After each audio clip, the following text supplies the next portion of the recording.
വേദിയിൽ സന്നിഹിതരായിരിക്കുന്ന doctor M.R. Thampan sir ഉൾപ്പെടെയുള്ള ശ്രീ മാറനല്ലൂർ സുധി അദ്ദേഹം ഉൾപ്പെടെയുള്ള മുഴുവൻ വിശിഷ്ട വ്യക്തികൾക്കും ഇവിടെ സന്നിഹിതരായിരിക്കുന്ന എല്ലാ സഹൃദയർക്കും പ്രിയപ്പെട്ടവർക്കും എൻ്റെ സ്നേഹപൂർവകമായ നമസ്കാരം. എഴുത്തു ജീവിതത്തിലെ അതിധന്യമായ ഒരു ദിവസമാണിത്.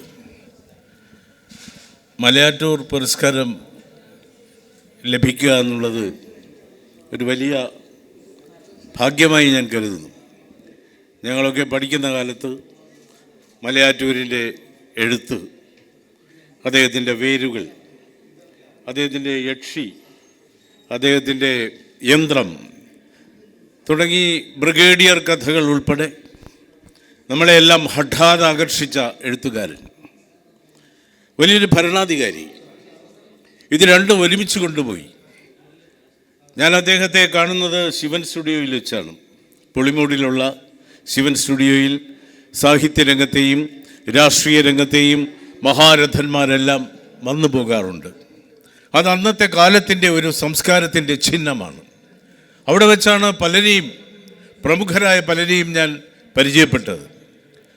അപ്പോൾ ഈ മലയാറ്റൂർ അദ്ദേഹം അവിടെ വരുമ്പോൾ ശിവൻചേട്ടൻ വളരെ സ്നേഹത്തോടെ എന്നെ പരിചയപ്പെടുത്തി.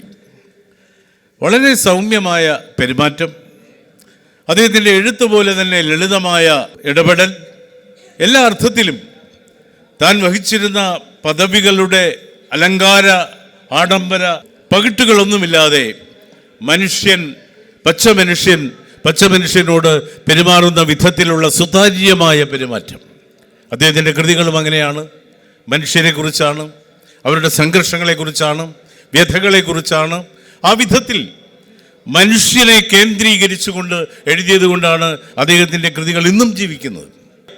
IAS ലോകത്തെക്കുറിച്ച് അദ്ദേഹം എഴുതിയ യന്ത്രം ഒരു വലിയ കോളിളക്കം സൃഷ്ടിച്ച കൃതിയാണ്. യന്ത്രം, ഭരണം ഒരു യന്ത്രമാണ്, അവിടെ ഉള്ളവരും യന്ത്രങ്ങളാണ്. ആ യന്ത്രങ്ങൾ കറങ്ങിക്കൊണ്ടേയിരിക്കും. വികാരമില്ലാത്ത, വിചാരങ്ങളില്ലാത്ത, ഒരു ഐകാരികതയുമില്ലാത്ത യന്ത്രം ആയി ഈ ഭരണത്തെ അദ്ദേഹം വളരെ വർഷത്തെ അനുഭവത്തിൻ്റെ വെളിച്ചത്തിൽ പറഞ്ഞു തരുമ്പോൾ ആ നോവൽ എന്നും പുതുമയുള്ളതായി തീരുന്നു.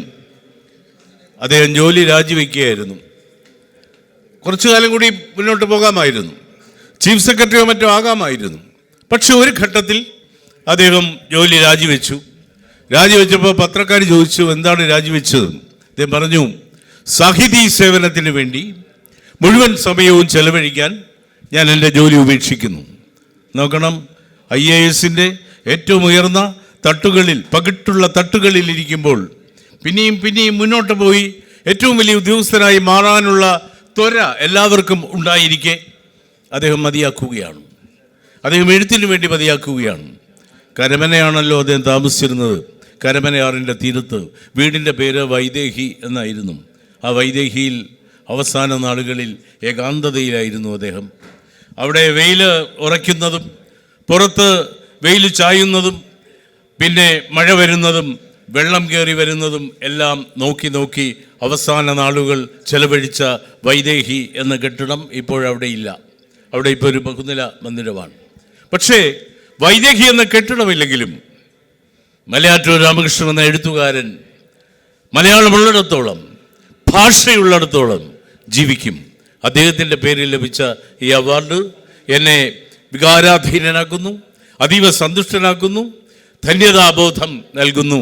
ഇതിൽ പങ്കെടുത്ത് ഇത് വിജയിപ്പിച്ച ശ്രീ പ്രിയങ്കരനായ ശ്രീ CP ജോൺ ഉൾപ്പെടെ എല്ലാവർക്കും, ശ്രീ മാറനല്ലൂർ സുധി അദ്ദേഹത്തിന് പ്രത്യേകിച്ചും, എൻ്റെ സുഹൃത്തും ജ്യേഷ്ഠ സുഹൃത്തുമായ തമ്പാൻ സാറിനും ഒപ്പം എല്ലാവർക്കും ഓരോരുത്തർക്കും ഹൃദയത്തിൻ്റെ അടിത്തട്ടിൽ നിന്ന് നന്ദിയുടെ നറുമലരുകൾ വർഷിച്ചുകൊണ്ട് ഞാൻ എൻ്റെ വാക്കുകൾ ചുരുക്കുന്നു.